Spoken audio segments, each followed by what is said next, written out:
how to create Shopify development store. So let's get started.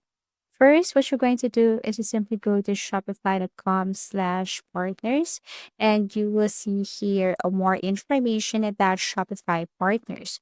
So we have here ways to partner with Shopify. So we have agency partners, app partners, consulting partners, technology partners, and also we have here some information about new revenue streams, expanded network, and so on. Okay, so this is how you're going to build your business as a Shopify partner. So to get started, you just have to click join now. And if you haven't created your account on Shopify, you can create it through any of this method right here. If you have an account already, then all you have to do is to click login. And this is what it looks like.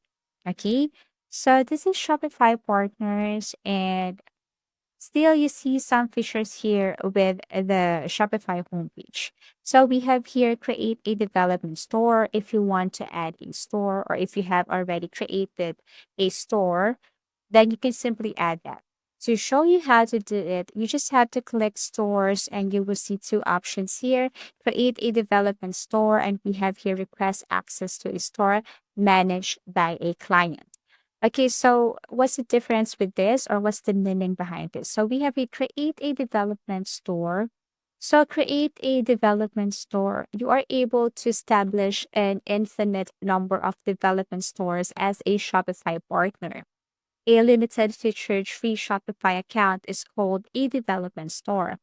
A development store can be used to set up a Shopify account for a customer or to test any themes or applications you make.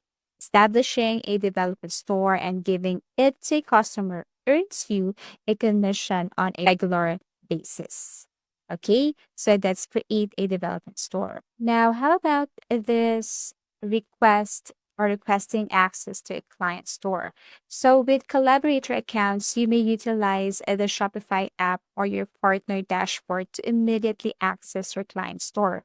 Collaborator accounts do not count against a store's staff limit. Instead, they grant you access to only the areas of the business that your customer requests that you see. In your partner dashboard, any stores that you can access through a collaborator account are marked as managed stores.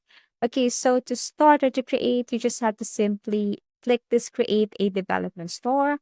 And yes, this is how you create a development store. So as you can see here, what's the purpose of the store? Then if you want to learn more about this, you just have to tap learn more. And you will see here what is really the purpose, the features, limitations of development store. So you can do the following while building, but there is also limitations. These are the things that you can't do, or the limitations. So we have also developer reviews. Also, if you want to click this create a store to test and build, then you see here this is test an app theme or to get early access to new features, but this is just a test, okay, to see if this one is the best for your client or not.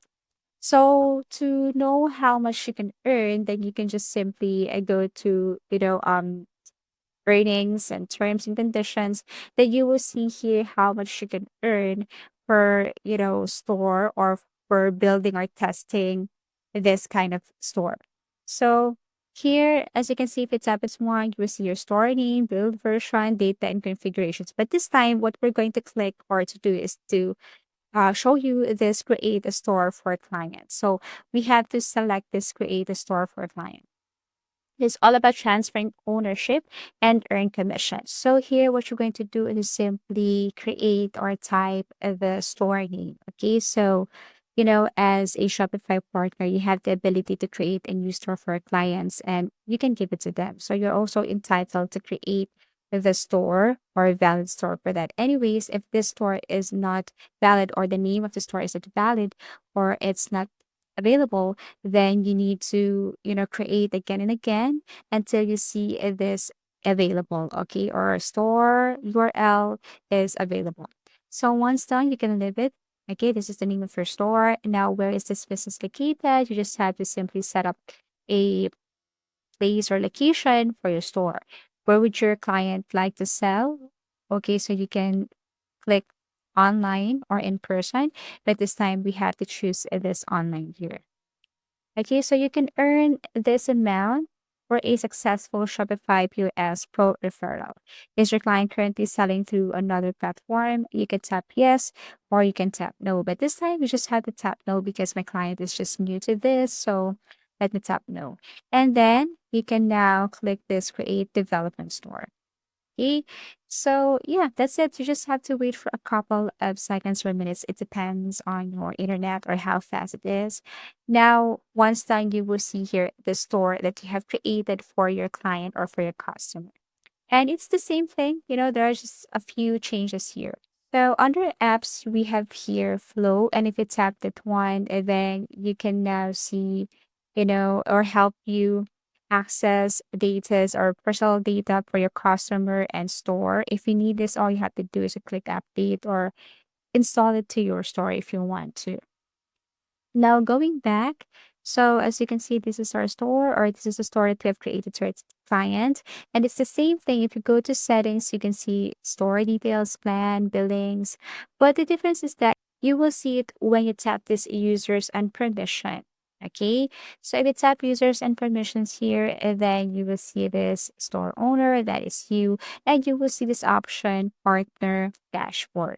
Okay, so that is what we're going to click later. So as you can see, we have your staff, collaborators. You can add staff, you can add collaborators under this users and permission. Okay. So yes, as you can see, my name is here because I'm the one who created the store. But if I tap this partner dashboard, then I can see here these two options, transfer ownership and archive development store, which I'm going to explain later. So it's the same thing. Okay, we have here home, stores, referrals, and other features. Now, if you want to transfer a store, all you have to do is to click store and then tap that specific store that you want to transfer. Okay, so now if we're going to transfer ownership, then all you have to do is to tap it one, read the following instruction here, and then go to transfer ownership to. But as this very moment, I don't have anyone to transfer with. I mean, if I want or if you want to add a new staff member, you just have to tap this one here and then add the person, the name, last name, and also the email address. So once you've added the person, then you can go back and add that and you can transfer the store to him or her. If you want to learn more, you can tap this transferring store ownership. Then you will know more about this feature. Okay, just open the tab. Okay, and if you want to archive this, you can tap archive. But even if you archive this, you can still manage to transfer this ownership. Anyways, if you want to change your mind, so you can also tap on archive. Okay, so that's it. Now, feel free to explore more, but this is just the basic information on how to create development store, how to transfer it, and how to use this users and permission. So if you have found this video helpful, please leave a like and subscribe because it helps me reach more people. See you soon.